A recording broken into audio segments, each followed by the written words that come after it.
The film begins with a glimpse of Bangkok, showcasing its lively and chaotic nightlife. Inside a dimly lit club, several men are seen holding a group of women captive. Just outside, Kirti Church casually enjoys some street food while observing the club's entrance. A few moments later, the men leave the club and strike up a brief conversation with three women standing nearby. Kirti heads into a nearby public restroom, where he starts crafting a crude explosive. Using foil, a flammable liquid, and acid, he creates a makeshift detonator and connects it to a block of C4. After setting a 1-minute timer, he steps out and moves toward the group. Kirti hurls the device, which explodes on impact, killing the men and destroying their motorcycles. Dragging a large duffel bag to the scene, he pulls out a body, shoots the one remaining man, and stages the scene to frame the corpse as the bomber. From the corner of his eye, Kirti spots a young woman in a blue dress watching him from afar, but he dismisses her presence and leaves before authorities arrive. Shortly after, advisor Poon is informed about the explosion and the death of his men. An insider suggests their rival gang broke the truce, but Poon is skeptical, sensing it's not their typical approach. Meanwhile, Kirti is paid $60,000 in cash by a local man who had hired him for the job. The man shares his tragic story. His daughter was turned into an addict by the gang, but despite avenging her, he still feels unsettled. He pleads with Kirti to wipe out the entire gang, including their leader, showing him a photo of his deceased daughter as motivation. The focus then shifts to a different nightclub, where an Englishman named Jimmy demonstrates his skill by assembling a rifle while blindfolded. Boasting about his talents, he's interrupted by one of his men, who informs him someone is asking for him outside. Jimmy steps out, spots Kirti, and immediately flees, puffing on a cigar, perhaps for a quick energy boost, who knows. Chasing the Englishman, Kirti, a strong, athletic, bald man, calls out to him as their pursuit intensifies through the bustling city, inadvertently pulling bystanders into the chaos. During the chase, Kirti tries to reassure Jimmy that he just wants to talk. After a relentless pursuit, Kirti finally catches up to him, and with a few well-placed punches, brings Jimmy to a standstill. It becomes clear they share a history. Jimmy had assumed Kirti was there to kill him, but Kirti explains he has no intention of causing harm. Instead, Kirti reveals he's on an urgent mission and needs Jimmy's expertise with weapons. Jimmy, visibly frustrated, complains about his clothes, mentioning how difficult it was to get authentic Versace in Thailand. Though reluctant, Jimmy feels compelled to help Kirti due to a past life debt. To demonstrate trust, Kirti hands over his gun, which Jimmy nervously returns, admitting his discomfort. Kirti explains that a grieving father hired him to seek revenge on the gang that destroyed his daughter's life, and now he needs powerful weaponry to finish the job. Jimmy leads Kirti to a secluded warehouse brimming with firearms. When Kirti reaches for one of the high-end legendary weapons, Jimmy quickly discourages him, insisting that those are off-limits and suggesting he consider more practical options instead. Eventually, Kirti decides on renting an Accuracy International rifle for $1,000 a day. When Kirti requests a 30 by 30 scope, Jimmy sarcastically asks if he plans to shoot something in Cambodia. However, Jimmy only has a 15 by scope available and throws in a night vision scope as a bonus to sweeten the deal. Kirti also borrows a golf bag from Jimmy to carry his gear. He sets up in an old tower overlooking a church and cemetery, hiding his equipment beneath the floorboards. To secure the area, he loosens a floorboard, creating a creak to serve as a makeshift alarm. While having dinner, Kirti observes monks performing a religious ceremony. Suddenly, the girl he had noticed during his mission appears behind him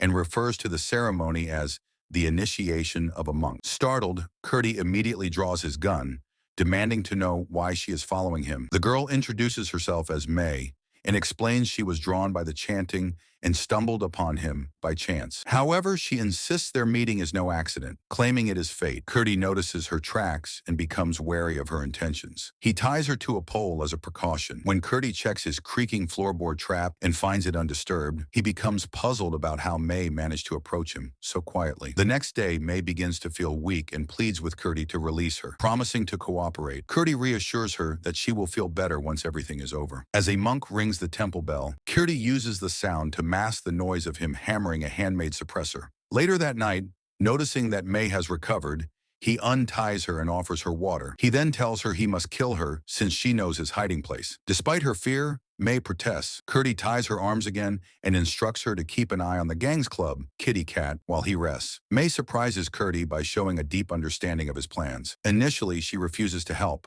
knowing it will lead to people being killed. However, Kirti convinces her that eliminating the kidnappers is necessary and justified. Soon after, a group of men on motorbikes and in cars arrives at the club. May quickly wakes Kirti as the attackers begin firing at the guards stationed outside. Kirti springs into action, Eliminating the assailants one by one with precision, he sternly tells May to stop crying to avoid drawing attention to their position. It does raise a question, though. Why worry about her crying when the sound of his rifle, even with a suppressor, is still loud enough to give them away? Nonetheless, Kirti efficiently takes out the drivers, cutting off any chance of the gang escaping. After an intense shootout, only a few attackers manage to flee the scene. The next morning, Big Boss Kata is engaged in his usual ritual of self-inflicted pain, driving a hot needle through his cheeks. His peace is interrupted by a henchman delivering news about the failed attack. The henchman mentions the presence of a sniper, but Kata's advisor suggests this isn't their rival's typical method, hinting that another party might be involved. Meanwhile, Kirti pressures May to reveal another location. May refuses to comply, so Kirti resorts to intimidation, aiming his rifle at a nearby monk. Reluctantly, May leads him to a scrapyard, where she points out the body of a girl named Mei Ying, who had been murdered days earlier. This discovery takes Kirti by surprise, as it wasn't what he had expected. May then guides Kirti to a heavily guarded mansion, protected by an armed private security force. That night, after successfully taking out 11 individuals at a nightclub, Kirti receives another payout. Suddenly, in an unexpected burst of aggression, he stabs a man's hand and shouts the name of the criminal group he's targeting. This syndicate, infamous for its brutal human and drug trafficking operations, has a reputation for ruthlessly eliminating anyone who opposes them. Kirti is enraged upon realizing that the man who hired him failed to warn him about the gang's dangerous notoriety. Trembling with fear, the man advises Kirti to back out, but Kirti is resolute and determined to finish the job. As Kirti exits the hotel room, he unexpectedly encounters May, who was supposed to be waiting for him downstairs. Meanwhile, Big Boss Kata and his men arrive at the nightclub, not for violence, but to broker peace with a rival group. As a gesture of goodwill, they bring a white elephant, a significant symbol of peace. Kirti initially suspects the elephant might have been painted, but May assures him the coloration is natural. She shares a tale about Buddha's mother dreaming of a white elephant offering her a lotus flower just days before Buddha's birth. For reasons unclear, Kirti decides not to act. On the way back, Kata's advisor, Mr. Boone, suggests that the boss hand over leadership to his son. However, the boss doubts his son's ability to take charge due to his frequent absences. Torn between his son and Boone, the boss expresses a preference for Boone to lead, given their long-standing relationship. Boone, however, humbly declines, insisting he is unfit for the role and offering to remain as an advisor to the son once leadership is transferred. The next day, Kirti storms into Jimmy's office, quickly overpowering the guards. He finds Jimmy enjoying a moment of leisure and interrupts him without hesitation. Jimmy angrily protests, accusing Kirti of killing members of the syndicate that allows him to operate his weapons business in the city. Jimmy fears that if Boone discovers Kirti is using his specialized weapons for these killings, it could cost him his life. Acknowledging that his employer broke their agreement, Kirti remains unwavering in his mission. He demands more advanced weaponry for the task ahead. Though reluctant at first, Jimmy is reminded of the debt he owes Kirti. With no choice, he agrees to assist and leads Kirti to a hidden warehouse situated on a boat. Jimmy proudly displays his arsenal, but Kirti is unimpressed until Jimmy reveals the Barrett M82, his largest caliber weapon. Jimmy then proposes a plan to stage a robbery, asking Kirti to hit him. Kirti obliges, breaking Jimmy's nose and smearing his shirt with blood. Afterward, Kirti returns to the tower, only to discover that May has vanished. Frantically checking his belongings, he finds everything intact. Just as he prepares to search for her, May appears from behind, explaining she had joined the monks for a prayer. May notices the photo of the girl Kirti's employer had given him. Kirti candidly admits that his motives are far from noble. He's only in it for the money. May, however, believes there's a deeper reason behind his actions. She suggests they take a longer route back to avoid being haunted by the spirits of his victims. Her continuous spiritual remarks irritate Kirti. From the top of a building, Kirti scopes out another location Mee had pointed out earlier. There, he witnesses mobsters brutally torturing girls and is horrified to see one of them killed in cold blood. Fueled by rage, Kirti begins picking off the gang members one by one. However, May suddenly appears at the scene, distracting Kirti. In that moment of vulnerability, Kirti is shot in the left shoulder by another sniper. Attempting to retaliate, he fires back, but a bullet strikes his rifle, rendering it useless. Forced to flee, Kirti escapes into a dark alley. There, he ambushes two drivers, commandeering their mini lorry truck. Amid heavy gunfire, he breaks through and eventually finds refuge on a secluded country road. Hearing muffled cries from the back of the truck, Kirti opens the doors and is shocked to find May among several other girls, some injured and terrified. He urges them to flee immediately, but many hesitate, fearful of punishment if caught. Despite their reluctance, May takes charge, leading Kirti back to the temple. On the way, Kirti demands answers from May about her sudden appearance and involvement with the traffickers. At the temple, monks treat his wounds using ancient remedies, while May stays by his side. Meanwhile, advisor Boone reprimands his men for failing to kill Kirti. They present the sniper's photo evidence and confirm Kirti was hit, but they are uncertain how he survived. The gang leader, Boss Kata, examines the damaged rifle Kirti abandoned during his escape. The gang then confronts Jimmy, presenting the rifle as evidence. Under pressure, Jimmy claims he was recently robbed. When asked to describe the thief, he fabricates a story, describing the culprit as a white boy, his height, and slightly overweight. The advisor, recognizing Jimmy's lie, silently takes note but refrains from revealing his suspicions. Boone later orders his men to keep a close watch on Jimmy. Days later, Kirti observes from a rooftop as gang members tail Jimmy. Taking decisive action, he eliminates 2 pursuers. Kirti then confronts a bewildered Jimmy at his nightclub, informing him that he has dealt with the men following him. Still confused, Jimmy reluctantly agrees to drive Kirti to his warehouse. En route, an unexpected twist occurs. The iPhone 16 Pro Max, confiscated by Kirti from one of the gang members, begins ringing. The caller is none other than Boss Kata himself. Kirti seizes the opportunity to leverage the situation, threatening Jimmy with exposure of his involvement unless he provides more weapons. Meanwhile, Boss Kata reaches out, attempting to negotiate. He explains that most of the girls are sold by their families to settle debts, claiming that his syndicate only takes a small profit from these transactions. Unmoved, Kirti remains resolute, refusing to end his crusade. He intensifies his threats toward Jimmy, pushing him to his breaking point. Feeling cornered, Jimmy chooses to reveal everything to Boss Kata, effectively stripping Kirti of any remaining leverage. In a desperate bid to maintain control, Kirti holds Jimmy at gunpoint, forcing him to comply. Reluctantly, Jimmy agrees and delivers additional firearms and ammunition. Armed with his new gear, Kirti returns to the tower and modifies his shotgun, attaching a large triangular funnel that looks straight out of a retro video game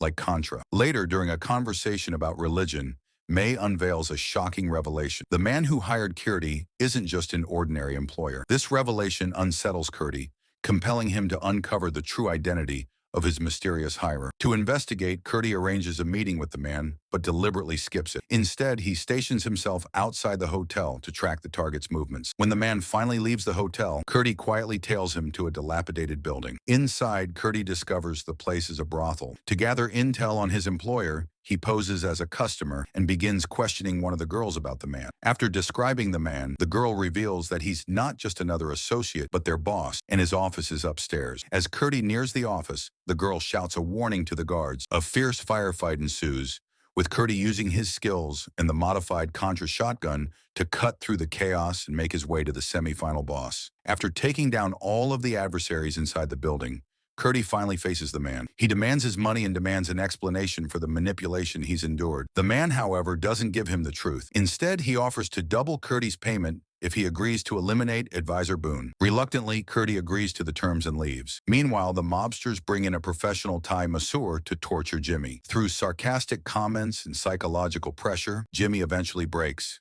revealing Kirti's full name. However, Jimmy denies knowing who Kirti works for or where he's hiding. The next day, the boss receives a report. His men have searched every hospital but found no trace of Kirti. Advisor Boone suggests involving the police and framing Kirti for the murder of the girls, ensuring that his face is plastered across every TV screen. Before they can take action, the man who hired Kirti reveals himself to be none other than the boss's son, Rajadan. He explains that he returned from abroad after hearing about his father's troubles. Disappointed that his father didn't come to him for help, and instead relied on Advisor Boone, Rajadan vows to take matters into his own hands and deal with Kirti personally. Jimmy, still under the mobster's watch and unable to move freely, seizes a moment when he pretends to head to the bathroom. As he steps away, his phone buzzes in his pocket. It's a call from Kirti. Jimmy, with a heavy sigh, admits that he has given up Kirti's name, leaving him no choice but to flee. Kirti, acknowledging his decision to quit the case, coolly responds but asks for one last favor. Jimmy quotes a price, and Kirti mentions that May is waiting at the temple with his weapons and the money for their rental. After the call ends,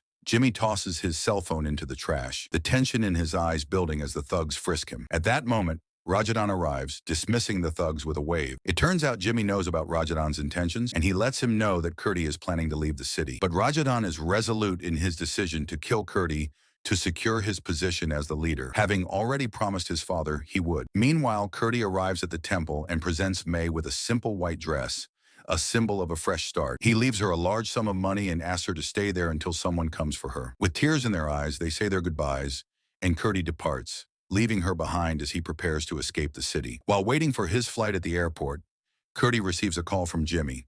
He calmly tells Jimmy that he's already at the gate, but Jimmy's voice betrays him as he admits he's received his money, only to reveal that May is no longer at the tower. Worse, he's informed the boss and Rajadan about Kirti's whereabouts. Realizing the danger, Kirti races back to the temple in a desperate rush. But as he leaves the airport, he notices mobsters arriving. Kirti incapacitates one of the gang's drivers and commandeers a car, racing toward the temple. When he arrives, the scene is horrifying. Monks have been murdered, and May is nowhere to be found. Driven by urgency, Kirti heads straight for the gang's stronghold, quietly infiltrating their convoy, blending in as he moves deeper into enemy territory. Kirti crashes their vehicles and barrels into the building. Bullets fly as he opens fire, cutting down enemies with ruthless efficiency. Eventually, he captures the boss as a hostage. More gang members surround him, their guns aimed at Kirti. Just as the situation grows dire, Rajadan and Jimmy arrive. Rajadan immediately orders Kirti's execution, but his father steps in, demanding to know who hired Kirti. As Kurt is about to reveal the truth, Rajadan takes a shot. In a shocking twist, Jimmy intervenes, shooting Rajadan, but he's soon wounded by the henchman's retaliation. The boss, now realizing his son was plotting to usurp him, watches in stunned silence. Seizing the moment, Kirti offers the gang leader a couple of $1 million in exchange for the release of all the girls he holds captive. When Kirti asks about May, the boss denies knowing of her, claiming the temple had only monks. Desperate for answers, Kirti finds a photo on the wall, a picture of May, and confronts the boss. The boss dismisses him as mad, but when he explains the girl in the photo was the first he brought in, and that the photo was taken 30 years ago, Kirti makes a chilling realization. May wasn't real. She was a ghost. Shocked and shaken, Kirti instructs the gang to take the money and let the girls go. The boss, seeing the opportunity for a clean escape, orders his men to lower their weapons and release the captives. Jimmy assures Kirti that he'll make sure the girls get the help they need. As Kirti and Jimmy part ways, the weight of everything that has happened lingers in the air. And that's a wrap on today's movie recap. Thank you for watching. If you enjoyed the story and want to see more exciting movie recaps like this, make sure to hit that like button, subscribe to my channel, and don't forget to click the bell icon so you never miss out on any new videos.